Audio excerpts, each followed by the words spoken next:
తెలంగాణ రాజకీయాల్లో కొండా సురేఖ వ్యవహారం వేడి పుట్టిస్తోంది. సీఎం రేవంత్ రెడ్డిపై ఆమె కుమార్తె కొండా సుస్మిత చేసిన వ్యాఖ్యలు కాంగ్రెస్ పార్టీలో కలకలం రేపాయి. ఈ పరిణామాల మధ్య మంత్రి కొండా సురేఖ ఆదివారం బెంగళూరులో కాంగ్రెస్ పార్టీ అధ్యక్షుడు మల్లికార్జున ఖర్గేతో భేటీ అయ్యారు. అయితే ఆమె తీరుపై ఖర్గే అసంతృప్తి వ్యక్తం చేసినట్లు తెలుస్తోంది. మరోవైపు సీఎం రేవంత్ రెడ్డి యూకే పర్యటన ముగించుకొని హైదరాబాద్ తిరిగి వచ్చారు. ఆయన రాకతో ఈ వివాదానికి తెరపడుతుందా, పార్టీ ఎలాంటి నిర్ణయం తీసుకుంటుందన్నది చూడాల్సింది.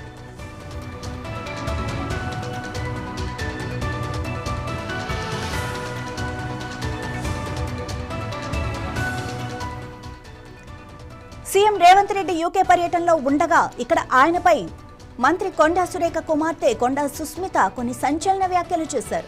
రేవంత్ రెడ్డి ముఖ్యమంత్రి అయ్యాక మారిపోయారని, ఆయన సోదరులు డీల్స్ చేసుకుంటున్నారని ఆరోపించారు. అంతేకాదు వచ్చే ఎన్నికల్లో తాను పరకాల నుంచి పోటీ చేస్తానని, పార్టీ టికెట్ ఇవ్వకుంటే ఇండిపెండెంట్ గా అయినా బరిలోకి దిగుతానని ప్రకటించారు. ఈ వ్యాఖ్యలు పార్టీలో తీవ్ర చర్చకు దారితీశాయి.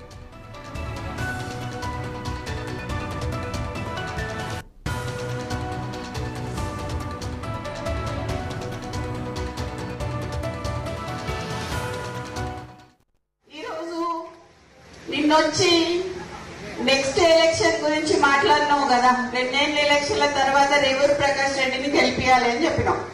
రేవూరు ప్రకాష్ రెడ్డి అంటే పర్కాలకి తెలియదు, పర్కాల్ అంటే రేవూరు ప్రకాష్ రెడ్డికి తెలియదు ఎలక్షన్ల ముందట. అవునా కాదా? ఎవరు వచ్చిండ్రు? కొండా మురళి వచ్చి తిరిగితే రేవూరు ప్రకాష్ రెడ్డి గెలిచిండు. ఈ రోజు 4-5 నియోజకవర్గాలలో తిరిగి ఆ రోజు గెలిపించుకున్న వ్యక్తి, నువ్వు కార్లో కూర్చోబెట్టుకుని తిరిగిన వ్యక్తి ఈ రోజు ఎందుకు గుర్తొస్తలేడు నీకు? అంటే ముఖ్యమంత్రి అయితే కళ్ళు నెత్తికెక్కినాయా అని అడుగుతానా నేను నిన్ను? నాకు భయం లేదు. ఇవాళ పోతే రేపు 2 నాకు. ఎందుకు అని అంటే నా బిడ్డ, నా కొడుకు ఎవరైనా చూసుకుంటారు వాళ్ళని. నేను ప్రజల కోసం పనిచేసేదాన్ని, నేను ప్రజల మధ్యలో ఉండేదాన్ని. ఈ రోజు మా నాన్న నాకు అట్లే పెంచిండు, నన్ను భయం లేకుండా పెంచిండు. నేనెవరికి భయపడను, సావుకి భయపడను. కానీ ఈ రోజు చాలా ఈ 2 ఏళ్ల వారికి ఎందుకయ్యా ఇవాళ రాజీనామా చేయమని చెప్పు. ఇవాళ రాజీనామా చేసి ఎలక్షన్లకు రా. నా ఇల్లు ఇక్కడ మంచినీళ్ళు ఉన్నది, 3 అంతస్తుల బిల్డింగ్ నీకు ఇస్తా. వచ్చి అక్కడనే ఉండి రేవూరు ప్రకాష్ రెడ్డికి నువ్వు వచ్చి క్యాన్వసింగ్ చేయి. రేవూరు ప్రకాష్ రెడ్డి గెలుస్తాడా లేకపోతే కొన్న కుటుంబం?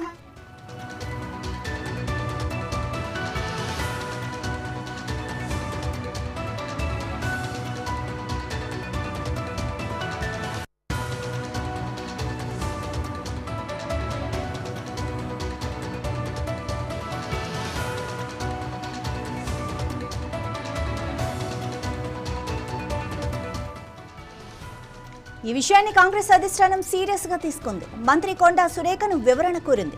ఈ నేపథ్యంలోనే కొండా సురేఖ ఆదివారం బెంగళూరు వెళ్లి ఏఐసీసీ అధ్యక్షుడు మల్లికార్జున ఖర్గేను కలిశారు. సుస్మిత వ్యాఖ్యలపై ఆమె వివరణ ఇచ్చారు. అయితే సురేఖ తీరుపై ఖర్గే అసంతృప్తి వ్యక్తం చేసినట్లు సమాచారం.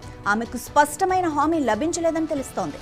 పార్టీ అంతర్గత విషయాలను బహిరంగంగా మాట్లాడటం సరికాదని, రాష్ట్ర పార్టీ నాయకత్వంతోనే సమస్యలను పరిష్కరించుకోవాలని ఆమెకు సూచించినట్లు తెలుస్తోంది.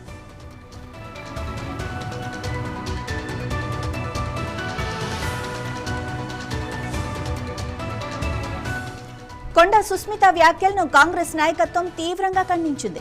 ఆమె వ్యాఖ్యలు ముఖ్యమంత్రి ప్రతిష్టకు భంగం కలిగించేలా ఉన్నాయని పార్టీ క్రమశిక్షణ కమిటీ చైర్మన్ మల్లు రవి పేర్కొన్నారు. క్రమశిక్షణ ఉల్లంఘిస్తే ఎవరినీ ఉపేక్షించేది లేదని టీపీసీసీ అధ్యక్షుడు మహేష్ కుమార్ గౌడ్ కూడా స్పష్టం చేశారు.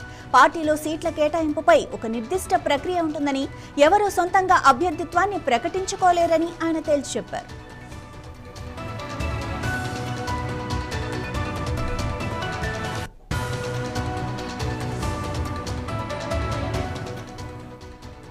సీఎం రేవంత్ రెడ్డి లండన్ నుంచి హైదరాబాద్ తిరిగి వచ్చారు. ఆయన రాకతో ఈ వివాదంపై స్పష్టత వచ్చే అవకాశం ఉంది. ఇక కొండా సురేఖపై ఎలాంటి చర్యలు తీసుకుంటారన్నది ఇప్పుడు ఆసక్తికరంగా మారింది. ఒక వర్గం ఎమ్మెల్యేలు, ఎమ్మెల్సీలు మంత్రిని కేబినెట్ నుంచి తొలగించాలని డిమాండ్ చేస్తున్నారు. ఈ పరిణామాల మధ్య కొండా కుటుంబం తదుపరి రాజకీయ అడుగులు ఎలా ఉంటాయో అన్న చర్చ కూడా మొదలైంది. కొండా సురేఖ భవిష్యత్ రాజకీయాలపై కూడా ఉత్కంఠ నెలకొంది. ఇక ఇదే విషయానికి సంబంధించి మరింత సమాచారం మా బ్యూరో చీఫ్ రాజ్ కుమార్ అందిస్తారు. రాజ్ కుమార్, అంటే ఇప్పుడు సీఎం అయితే వచ్చారు, సో ఎలాంటి నిర్ణయం తీసుకునే అవకాశం ఉంది? రైట్ మాధవి, కొద్దిసేపటి క్రితమే ముఖ్యమంత్రి రేవంత్ రెడ్డి లండన్ పర్యటన ముగించుకొని హైదరాబాద్ కు చేరుకున్నారు. సో సీఎం కోసమే ఇప్పుడు కాంగ్రెస్ పార్టీ ఎదురు చూస్తా ఉంది. ఈ కొండా సురేఖ అంటే కొండా సుస్మిత వివాదము అంతా కూడా ఇవాళ రాష్ట్ర కాంగ్రెస్ పార్టీలో కాదు, రాష్ట్ర రాజకీయాల్లో కూడా తీవ్ర చర్చంగా మారింది. మనం చూస్తున్నాం గడిచిన 5 రోజులుగా మొత్తం పొలిటికల్ సర్కిల్లో అంతా కూడా ఇదే చర్చ జరుగుతా ఉంది.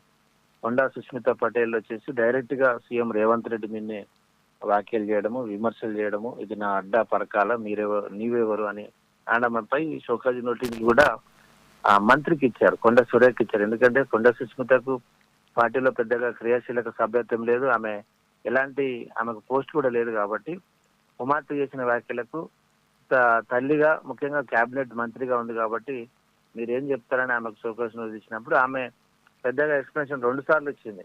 మొదటిసారి ఇచ్చింది, అదేవిధంగా 2వ సారి ఇచ్చింది. కానీ ఆ ఎక్స్ప్లెనేషన్ లో పొరపాటు అయింది కానీ సరే తొందరపడి రాజకీయ పరిపక్వత లేదు, అలా నా కుమార్తె చేసిందని ఎలాంటి వివరణ ఇవ్వకపోగా నాకేం సంబంధం లేదు, ఆమె చేసిన దాంట్లో పెద్దగా తప్పేం లేనట్టుగా పరోక్షంగా అర్థం వచ్చేలా ఆమె వివరణ ఇచ్చుకోవడం జరిగింది. సో ఈ వివరణతో కాంగ్రెస్ పార్టీ పెద్దగా సంతృప్తిగా లేదని మనకు అర్థమైంది. మల్లు రవి కూడా శనివారం రోజు మాట్లాడాడు. ఆయన కూడా దీని మీద మేము సుదీర్ఘంగా చర్చించే అవకాశం ఉంది, ముఖ్యమంత్రి వచ్చిన తర్వాత అదేవిధంగా ఏఐసీతో చర్చించి ఒక నిర్ణయం తీసుకుంటామని మల్లు రవి కూడా శనివారం చెప్పడం జరిగింది. సో దీంతో ఇవాళ ముఖ్యమంత్రి రావడం, నిన్న బెంగళూరుకి వెళ్ళి హఠాత్తుగా మల్లికార్జున ఖర్గే జాతీయ అధ్యక్షుడు మల్లికార్జున ఖర్గేను కూడా కలిసినట్టుగా తెలిసింది. సో అతను కూడా పెద్దగా ఇంట్రెస్ట్ చూపినట్టు, అది రాష్ట్ర వ్యవహారం కాబట్టి రాష్ట్రంలోనే తెలుసుకోండి, పీసీసీతో కావచ్చు ముఖ్యమంత్రి అని ఆయన కరాఖండిగా చెప్పడంతో మళ్ళీ ఇప్పుడు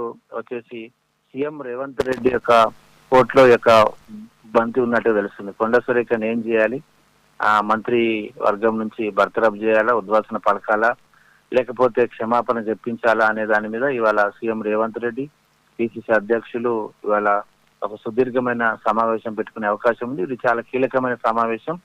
ఈ రోజు ఈ యొక్క కొండా సురేఖ రాజకీయ భవిష్యత్తుపై ఒక ప్రకటన వెలువడే అవకాశం ఉంది. మోస్ట్లీ ఎందుకంటే కాంగ్రెస్ పార్టీ ఎమ్మెల్యేలు ఇప్పటికే కొండకు వ్యతిరేకంగా ఆల్రెడీ 2 సార్లు ప్రెస్ మీట్ పెట్టారు.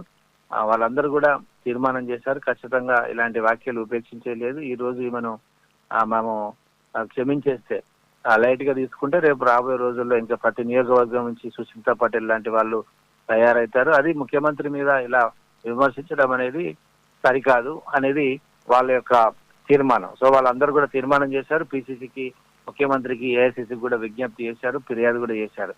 సో ఈ నేపథ్యంలో మరి వారి యొక్క అటాక్, మరి ఆ తర్వాత ఏఐసిసి నుంచి కూడా పెద్ద సపోర్ట్ ఏం లేదు, ఢిల్లీలో కూడా ఒకరిద్దరు తప్ప అక్కడి నుంచి కూడా సపోర్ట్ లేదు. ఎందుకంటే ముఖ్యమంత్రి మీద వ్యాఖ్యలు చేయడం అనేది పార్టీ కూడా చాలా సీరియస్ తీసుకుని తెలుస్తుంది. కాబట్టి దీని మీద చర్చ జరుపుతున్నారు. దాంతోపాటు ఒకవేళ ఈమె మీద వేటేస్తే వచ్చే పరిణామాల మీద కూడా ఒకవైపు ముఖ్యమంత్రి కూడా అదేవిధంగా పార్టీ కూడా ఇంటెలిజెన్స్ సమాచారం కూడా తెప్పించుకుంటున్నారు. ఒకవేళ ఈమెను తీసేస్తే ఏమైనా ఆ పార్టీకి ఇబ్బంది అవుతుందా, కార్యకర్తలు ఏమైనా తప్పుడు సంకేతాలు వెళ్తాయా, ముఖ్యంగా బీసీ వర్గాల్లో ఏమైనా నెగిటివ్ గా వచ్చే అవకాశం ఉందా, లేకపోతే తీసేయకపోతే పార్టీలో ఏమైనా ఇంకా ఇలాంటి వాయిస్లు ధిక్కార స్వరము ఒకవేళ పెరిగే అవకాశాలు ఉన్నాయి. ముఖ్యమంత్రి మీద అటాక్ విమర్శలు చేసినప్పుడు ఇక ప్రతి ఒక్కరు చేస్తారు. సో ఇలాంటి వాటి మీద పార్టీ నుంచి కింది స్థాయి నుంచి వాళ్ళు నివేదిక తెప్పించుకుంటున్నారు. అదేవిధంగా ప్రభుత్వం నుంచి ముఖ్యమంత్రి రేవంత్ రెడ్డి ఇంటెలిజెన్స్ రిపోర్ట్ కూడా కోరినట్టుగా మనకు తెలిసింది. సో మొత్తం వీటన్నిటిని బేరీజ్ వేసుకొని ఈ రోజు ఒక కీలకమైన సమావేశం తర్వాత నిర్ణయం తీసుకుని అవుతుంది. దీని మీద అధిష్టానం కూడా తన నిర్ణయం చెప్పే అవకాశాలు ఇవాళ స్పష్టంగానే. మొత్తం మీద ఈ రోజంతా కూడా ఈ వ్యవహారం మీదనే మొత్తం రాష్ట్ర రాజకీయాలు ఆటగా చర్చలు జరిగే అవకాశాలు ఉన్నాయి. ఒకవేళ అధిష్టానం ఏదైనా నిర్ణయం తీసుకొని కొండా సురేఖను ఫ్యామిలీని ఒకవేళ బహిష్కరిస్తే నెక్స్ట్ సుస్మిత జనసేనతో ఒక మంతనాలు జరుపుతున్నట్టుగా వార్త వస్తోంది. సో దీన్ని ఎలా చూడాలి? అంటే ఇప్పుడు క్యాబినెట్ పోస్ట్ ఇచ్చిన ముఖ్యమంత్రినే ఇన్ని మాటలు అంటే రేపు పొద్దున్న వాళ్ళను కూడా అనరని ఏంటి గ్యారెంటీ? ఇవన్నీ ఆలోచించరా? Next right correct. కానీ రాజకీయాల్లో ఎట్లా ఉంటాయంటే అవసరాలు. ఒక జనసేన పార్టీకి ఒకవేళ వాళ్ళు వస్తా అంటే ఎందుకంటే జనసేన పార్టీ తెలంగాణలో కూడా బాగా వేయాలని చూస్తుంది. సో ఇక్కడున్న పరిస్థితులను చూస్తారు. ఎందుకంటే మనం చూస్తాం, ఒక పార్టీలో విమర్శ చేసిన వాళ్ళు ఇంకో పార్టీలు తీసుకున్నారు. ఇప్పుడు ఈటెల రాజేందర్ బీఆర్ఎస్ లో ఉన్నప్పుడు ఆయన మీద ఆరోపణలు వచ్చాయి, ఆయనను తీసేసే అవకాశాలు ఉన్నాయి, ఆయన మీద చర్యలు అన్నప్పుడు వెంటనే అతను బీజేపీలోకి వచ్చాడు. మరి బీజేపీ వాస్తవాన్ని తీసుకోవద్దు, కానీ బీజేపీకి అవసరం ప్రత్యర్థి పార్టీని వీక్ చేయడానికి భాగంగా అందులో ఉన్న వ్యక్తులను తీసుకుంటారు. అది పొలిటికల్ గేమ్, లేకపోతే రాజకీయంగా మైలేజ్ కోసము ఇవన్నీ జరుగుతూనే ఉంటాయి కామన్ గా. సో వాళ్ళు ఆ పార్టీలోకి వచ్చిన తర్వాత మళ్ళీ ఏదైనా వ్యాఖ్యలు చేసి మళ్ళీ అక్కడ సస్పెండ్ చేయడం ఇవన్నీ జరుగుతూనే ఉంటాయి. కాబట్టి సుస్మిత పటేల్ అనే ఆమె ఇప్పుడు ఒకవేళ జనసేనకు వస్తానంటే తీసుకోవడానికి వాళ్ళకి ఇబ్బంది ఏమి ఉండదు. ఎందుకంటే పరకాల టికెట్ విషయంలో చేసిన ఆమె ఎక్స్ప్లెనేషన్ ఇచ్చుకుంటుంది. పరకాల టికెట్ ఇప్పుడు నేను ఆల్రెడీ వర్క్ చేసుకుంటున్నాను, అది నేను ఎప్పటి నుంచో పరకాల్లో పని చేసుకున్న రేవూరి ప్రకాష్ రెడ్డి నాన్ లోకలు, ఆయన వచ్చి ఇక్కడ చేశాడు. సో ఈసారైనా నాకు టికెట్ కోసం ప్రయత్నం చేశాను, అది ముఖ్యమంత్రి డైరెక్ట్ గా మాకు ఒకవేళ ఇంటర్నల్ గా చెప్పాలి, మాకు చెప్తే మేము సైలెంట్ గా ఉండేవాళ్ళం, కానీ డైరెక్ట్ గా వేదిక మీద చెప్పడంతో కాస్త మేము ఇబ్బంది పడ్డామని మేబీ జనసేనకు ఎక్స్ప్లెనేషన్ ఇవ్వచ్చు. కాబట్టి రాజకీయాలు ఇవన్నీ సాధారణం, వాళ్ళ అవసరం. జనసేనకు కూడా ఇవాళ తెలంగాణలో కొంత పార్టీ ముందుకెళ్ళడానికి ఒక మంచి లీడర్షిప్ కోసం వాళ్ళు కూడా చూస్తున్నారు. కాబట్టి మేబీ ఒకవేళ ఆయన వస్తా అంటే తీసుకోవడానికి కూడా వాళ్ళు సిద్ధంగా ఉండొచ్చు. సో కాబట్టి చర్చలు అయితే జరుపుతున్నారు, ఫోన్ తో చర్చలు జరిపారని తెలిసింది. ఇంకా ఈ రోజు ఒకవేళ ఇవాళ సీఎం తీసుకున్న నిర్ణయం మీద ఆధారపడి ఉంటుంది. ఒకవేళ ఖచ్చితంగా సీఎం కావచ్చు, కాంగ్రెస్ పార్టీ కావచ్చు, కొండకు వ్యతిరేకంగా ఏమైనా నిర్ణయం తీసుకుంటే ఖచ్చితంగా సుస్మిత జనసేనకు వస్తుంది. రాబోయే రోజుల్లో కొండ సురేఖ కూడా మేబీ మొప్పు చూపవచ్చు. ఇదే అదనుగా భావించి బీజేపీతో కూడా చర్చలు జరుగుతున్నట్టుగా కొన్ని వార్తలు వస్తున్నాయి. మొత్తం మీద అయితే ఆమెకు బయటికి పంపిస్తే వాళ్ళు ఖచ్చితంగా పొలిటికల్ గా ఏదో నిర్ణయం తీసుకునే అవకాశాలు అయితే ఉన్నాయి. Thank you Raj Kumar.